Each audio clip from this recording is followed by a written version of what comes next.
கிளேஸ்ல எல்லாம் சந்தோஷமா இருக்கிறீங்களா? இப்போ கூட வசனம் சொல்றேன். வேற வசனம் பார்த்தீங்கன்னா கர்த்தரை துதித்து பாடி கொண்டாடுங்க.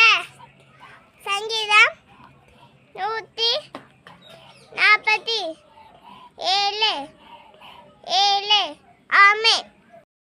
கிளேஸ்ல எல்லாம் சந்தோஷமா இருக்கிறீங்களா? இப்போ கூட வசனம் சொல்றேன். வேற வசனம் பார்த்தீங்கன்னா கர்த்தரை துதித்து பாடி கொண்டாடுங்க. சங்கீதம் 147:7. ஆமென். கிளேஸ்ல எல்லாம் சந்தோஷமா இருக்கிறீங்களா? இப்போ கூட வசனம் சொல்றேன். வேற வசனம் பார்த்தீங்கன்னா கர்த்தரை துதித்து பாடி கொண்டாடுங்க.